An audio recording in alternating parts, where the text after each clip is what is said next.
too nice. I'm too nice. I'm too nice with it. I really am. And I feel like it's a nice time to say, hey, welcome to another episode of the Critics Collective. And we're going to talk about Love is Blind, Season 9, Episode 7, Unknown Factors. What's not known is the only way we're going to grow in this relationship is if you hit the subscribe button, like, comment, follow for more, notifications on, bing. There's links in the description. We get a kickback, appreciated, yada, yada, yada. Now, with that being said, I want to say I'm invested. I've had a few episodes we've done on here in this series where I'm like, you know what? I think this is it for me. I don't think I'm gonna finish it. I sure as hell gonna be 1 year in. I don't know. I'm getting the bug. The other day I watched some episodes of General Hospital. I don't know what the fuck is happening right now. So you're probably gonna see a review for General Hospital. Just my experience with it. What started this? Tyler Perry started watching Sisters, Divorced Sisters, and here we are. Love is Blind. So quick kind of like a recap and kind of looking at stuff as I was anticipating the new episodes. I went back and I watched the episode where Tony and no, Alli, yeah, when they got to see each other for the first time, because I'm like, man, this couple's perfect. They're perfect, a little too perfect, if you know. So I went back and watched it, and when they hug and embrace, I don't know, man. It doesn't feel right. It reminded me of when Patrick and Casey hugged before she dipped. And there was no like kick her feet up like a movie. It was no like some of the girls are like strapped, like wrapped around the guy, like get a room, you know. And there was nothing like that. And it just didn't feel a certain way. But it's just like I'm looking more at Tony, his eyes, man. I feel like he's playing the poker game really, really well, you know, and it's not a game they're playing, it's love. But there's just something about his eyes, where it just seems like there's something there. There was a part where they walk away and she turns back and look, because I told you, like Allie's in love, the universe, love, kind of deep. She throws everything in. She feels like she's in tune that way. He looks back to him to see for that, you know, that movie look like, are you going to open the door? Are you going to turn around and give a second glance? And she's staring. She's waiting for that glance. She's waiting. And he doesn't. He grabs a bottle of champagne and just pours it up like this is free, right? The champagne. Yeah, I'm gonna take this. And yeah, so that was something. You had the too nice. It's already memes. I'm trying not to go on social media and get, you know, but Edmond, the nice meme thing, that's the thing. Everybody right now is, you know, in love. They showcase that like everybody's in love and they're couples, and some couples didn't make it, but these couples are here and they're in love. And then it reminded me of John Mayer's "We're slow dancing in a burning." They're slow dancing in a burning room because they added alcohol and they added the sun, and that heat just started fucking with people and went crazy. Um, and so I just went back to that one. So now if I move forward and I go with the first relationship or couple, it'll be Madison and Joe. Joe, I don't think he's an alcoholic, but him and alcohol just did not help tonight, did not put them in a good head start. If this is a race, they were already kind of jogging. This is a significant stumble. But Joe is dumb. You is really dumb, for real, in my opinion, because your girl Madison is crying, right? And you're going to bed. You're like, I'm going to bed. Not like I'm going to bed, I'm sleepy. You were already fucking sleeping the whole night away. Apparently. And so she's crying, and I'm seeing you move around in the bed, Joe, and I'm like, I know this guy's not gonna say, can you shut that down? You're loud. I'm trying to sleep. I know and sure enough, he basically does. He's like, I hear you crying. I hear you crying. Is everything all right? I hear you crying. I'm like, you hear her crying, yet you're still in the bed with the covers over your head. And so I think one of them was like, I can't hear you. And she goes, she goes, I'm trying to hear you, but I can't because the waves are loud. Because she's on the patio. They're on the beach in Mexico. It's beautiful. I honeymooned out there. It's beautiful. You know what I'm saying? It's beautiful. And he goes, I can't hear you. Want to come over here? Like, my God, get the fuck out of the bed. Make your way to the beach. Hear her out. Fix this. Nah. What does Madison do? Gets up. She goes, I'm trying to get away from you. She gets up and goes in the bed with him because she's trying to fix it. She's trying to figure out what the fuck is going on and what her future is like. Anyways, I don't know if it's just gonna be fucking for them, but he's just lost. He's like, I don't understand women. Like he you're with your girl and he laughs, women. And he's the only one right now doing the fourth wall, Abbott Elementary, The Office, Parks and Rec thing where he's literally looking at the camera and the producers or whoever, and he's like, what's her problem?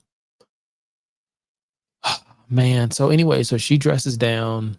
They're not gonna have the night that was planned. And he just says, I don't know what is it you want? What is it you need? What did I do wrong? I don't understand what was this coming from. And she's like, I said it multiple times. It's a rerun from the night before. Honestly, he's just not remembering. It's like 51st dates in his brain. The fact that he's laughing out loud in her face, not a good sign. Red flags. Anyways, moving on. Tony, Alli, like I said before, they're perfect, a little too perfect. I say it's in the eyes. You know, he did trickle some information, and they're both, even when they're separated into the men's quarters and the women's quarters, they're both saying everything's good, everything's perfect. We haven't found anything. And I don't want to say find anything, but are we really watching for this to be a disaster? Isn't that why some of us watch NASCAR or hockey, for the fights or the chaos that could ensue? So I don't know. Maybe the producers are they're waiting for some big shit. They're gonna start trickling. I don't know, but they're perfect. Um, KB and Edmond. Oh my gosh. So she kind of goes into her past a little bit with the one night stands and more detail. And I don't want to say it like that because I feel like I would not be shocked if some of these other ladies did the same thing about a year or so ago. Like uh the culture when it comes to dating and stuff is so much different now than it was decades ago. So I'm not judging on anything like that. I thought it was interesting that she took the blame. I felt like she took the blame for last night where Ed was felt like he deserved her body because he was doing good things. Um and she said, hey, you know, last night I could have said things different. I came off harsh. I didn't think she was harsh at all. That's was something we didn't see. I don't think she came off harsh at all. She was talking about something like not going back to how she was before. That was letting me know that she ready to get down if she got to get down, and there's nothing wrong with that. Standing up for yourself. I think it may look different from her and Megan W, but I think it's two of the same. There's nothing wrong with standing up for yourself respectfully. Um, I was waiting for Ed to jump in and say, no, no, no, no, I'm gonna cut you off rip. My bad. That's on me because I did this and I need to grow. But unfortunately, KB showing the emotional intelligence and her maturity thus far. She says we have a lot to work on together. Like she's taken the brunt of, and she knows what's going on. And they look good together. They really do. They look really good together as a couple. I want to say they're probably one of the best looking couples in there.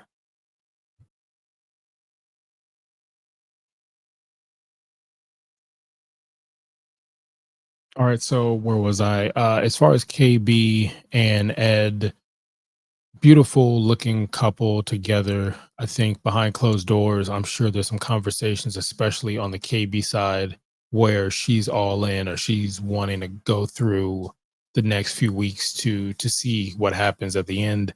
But with Edmund, is he going to get that opportunity to grow in such a short period of time? And not for us, the viewers, just in general. Like I said before, she's mentioned stuff about her past. She's mentioned that she believes there's room to improve as well as Edmund. So there's something there. Now, like I said, they look great together. There's been some issues. I believe they're going to be more. I really just, I don't know. I don't know what this cast is. Like, if you're a producer, a show person, you're like, hey, it's the first season. We want new people to tune in. I don't know if this is what you want us to watch. Maybe it's why I can't turn it off. I don't know. But That's interesting because the cabinets, okay? They're checking in to their room. So basically, I'm still learning all of this. Let me know in the comments, give or take. But now that they've gone to Mexico, they finished Mexico, kind of like their honeymoon or get to know each other, resort, something nice and shiny, kind of starts to peel the layers back as it starts to get more authentic. Then they move to whatever the city's at. Now, I'm assuming a majority of the people, if not all of them, live in Colorado. So what they're now doing is they now will be living down the road from each other or in the same buildings or near the same building, something like that, as they start their own life together before they go ahead and say, I do. And Edmond decides to get into the cabinets. There's no furniture. It's almost showcased as like a rental property with the option to have furniture already in there. And Edmond is like, I'm gonna get in these cabinets. And KB's like, no, no, you're not. Are you serious? But she doesn't say it in a negative way. The thing about her, man, that feels so warming is like she talks in a very positive, you can go do it. You want to go run in traffic? Baby, go run in traffic. Be the best traffic runner ever. You my little frogger. Like it feels like something like that. So she says, hey, if you want to get in, go for it. And she's also questioning to kind of understand. She's like, but why? And he's like, I've never had cabinets before. Like that's deep. Like I said before, there's some level of trauma there. He's been in foster care. Yes, he did play sports. I don't think it was D1 level. He was a cornerback, but yeah, great athletic look. I mean, like, but clearly there's stuff that's happened in his life that makes him react to certain things a different way. And he climbs in this cabinet and he says, I think I'm gonna need you to help me close this door. There is nothing I can think of, almost like the first few dates, where I'm gonna put myself out there like that and be like, I need you to help me close this cabinet door because I'm gonna get in this cabinet. And then he gets it by himself and says, no, I got it. I got it. Oh, I did it. And he's in the cabinet talking to KB, who just has the look on her face that she's trying to be supportive. Yet what is this? What the hellion? That's what it feels like. And she said, do you love it? And he's like, I love it. I love being in here. And then she goes, if you love it, then I love it. I just want to make sure you're happy. Damn. Like I said, I hope it all works out for these two, honestly. But I would not be surprised if I was online. A lot of people online are like, KB deserves better. So moving on, we got Megan and Jordan. The kid's gonna come up sooner or later, respectfully. They're the only situation I believe that has a kid or a stepmom kind of situation happening. And I think it's gonna be something that's gonna be sooner than later. With them, I don't know how that works in a timeline. I don't know if you put the kid on television, because some people may feel like, hey, look, I'm not gonna put my kid on television, XYZ. So that's gonna be something interesting. They did sit down and talk about when Jordan had a little too much to drink, the pegging incident, and all the kind of jokes. And she was like, "Hey, look, I don't need you to be childish." And he owned it, and he said, "I'll fix it and I'll work on it." And I said, like, he seemed like that kind of guy that would do that. And but she also put her foot down and said, "Hey, look, I don't want that. I don't need that. That's not what I need of you. I need you to do X, Y, and Z and support me X, Y, Z, and that's what I expect." And damn, I love it. Expectations, set that bar, and go get those achievable, reachable, realistic goals. Anyways, um, then you have Nick and Annie. Um, Nick and some of the guys, mostly Nick, it seems like, is using the phrase "I had love," as if love is gone. Some of them have loved multiple people just this season alone. But anyways, I had love, and I think so. Stuff like that. Like, I think I love you. I think I'm growing to love you. Man, can you imagine loving somebody in a relationship and saying, I think I'm, like, I get saying I'm falling in love with you, or I'm getting to I get that. And even then, but you're already engaged with the person. Weddings in 3 weeks. And you're like, I think we got enough love to get through this. Bitch, this isn't gas. It's not gas. You're not gonna sit there and tell the person you love that you're about to marry in a few weeks and say, hey, you know what? I think we got enough love to get down the road. And if we run out of love, we can always get some more. Where? Motherfucker, where? I don't know. Um, Annie tells the ladies, because the ladies are all talking about their relationships, and all of them, like I said before, are talking about how it's not perfect except for one couple. And Annie says, I just really don't want to mess this up. I really don't want to mess this up. And I was like, I was worried, not gonna lie, because when she said that, what it was telling me was it sounds like it's an easy layup. It's one of two things, but like I feel like with women, they know. And so for her to say that, she was either saying, I will fuck this up. I have fucked this up in the past. I have put myself in a situation where I didn't get out of my own way. Or she's been in enough situations where she looks at something and she believes that it's her fault that this guy said or did XYZ. Like, I'm not trying to put nothing on anybody, but like, I kind of get that vibe from Madison, that Madison's gone through some stuff in the past. And because of that, this is why she, like the red flag situation where she's fighting her intuition. So, anywho, fast forward, they're in the bed talking, and I don't buy Nick's shit for anything. He's, first of all, he's a motherfucking salesperson. Okay. Second of all, it just seems like he's always reading a script, but he's sitting there and he's trying to be loving. He may be saying some things that are slightly questionable, like when he was on the boat and outside, and I think I love you. I'm growing to love you. But I'm like, that's just Nick being Nick. You know what I'm saying? But then she says, oh, I don't think you love me as much as I love you. And I was like, oh, this is going to go bad because you can't rate that with just words. Not, it's not like a talking to a woman thing. It's not talking to a man thing. It's really whoever's really feeling it. You can, in my opinion, you cannot tell somebody, I don't think you love me as much as you think you do, or the way I want to be loved, or whatever. You can have those conversations so that the understanding is there, but a lot of times it's actions speak louder than words, and they're still in the phase of figuring out the action more than sex. Because Madison and Joe, towards the end of the episode, they're good. And they openly say why they're good. They're good because they're fucking. And they're fucking like rabbits. And a lot of them are probably. And that's the happiest part of your life. It's like cocaine. It's a hell of a drug. Um, but then Annie keeps saying, like, just kind of going with like, I don't think you love me. I don't think, and Nick is like, I'm trying to be here. I'm here for you. I'm gonna go pack. Like, I don't want to just walk away. Like, complete opposite what Joe was doing. I don't want to just walk away. Let's figure this out. So goes to go figure this out, comes back to her, sits down, and then she says something like, hey, I don't need you. She goes on this thing like, I don't need you. It was crazy. She said multiple times, I don't need you. I just, and he's like, I don't, where's this coming from? I don't know what to do with this. And she's like, listen, I just want to let you know that at no point in time, I need you. I want you. I want you to be here. And I'm in love with you and I'm ready to do whatever we got to do. But I just need you to know I don't need you. If you disappear from my life keeps moving. And I need you to know that. And I'm like, man, there's something there that might have happened in the past that made her feel the way she felt, or even in the point that she had to say that. Now, the only thing I can say, I can't put words in anybody's mouth or kind of think what their situation is.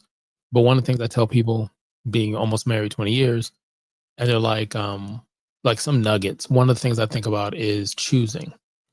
You and your spouse choose to be there because there's so many things that you can get out of the relationship, whether legally or not. There's so many things you can do to not be with that person, right? But every morning you choose to be there. Every month, every year, you choose to be there. And I say that way, in a respectful way. How she said it, I don't know if we're two the same meanings, but that's what it is. So towards the end, she goes on another one where she talks about um almost saying like, you don't love me. You said you don't love me. You basically said it. He never said those words. And Nick is like, don't don't say that. I never said, where is this coming from? And he cut her off, but he cut her off, in my opinion, to defend you saying I said XYZ and I didn't. And she looks at him like, you're just gonna talk over me, or you're gonna cut me off, kind of thing. And he was like, I'm just trying to defend what you're saying. And they did fix it at the end, and she apologized for it. And he said, I embrace and I love your crazy. Um, I think maybe guys say that. I don't know if they mean that. I think they mean cute, sexy, crazy. I don't like a TLC type of thing. I don't think they mean like legit crazy. So I don't know. So I'm not saying anybody's crazy as I go high pitch there. I'm just saying, what an episode. Unknown Factors, episode 7. And right now, there's only one perfect couple. Everybody else is dealing with real stuff. And we rate from a 0 to 5, 5 being excellent. All right. So, where do I put this episode here? Uh, I'm going to say go ahead, hit the subscribe button, like, follow for more. Notification bells on. Why notification bells on? So you don't miss an episode. We talk about reviews for television, film, pop culture, some entertainment news. We do independent movies, love movies, like steamy, like make sure nobody's around kind of movies. We do independent, small budget, wrestling, video games. I mean, why go anywhere else? I rate this a 3. It's pretty average. There's nothing. The production's great. There's just nothing there that's holding me more than I'm invested and I want to see more chaos in a loving way. So you could have been anywhere and you're here, and I appreciate that. Till next time, click allow.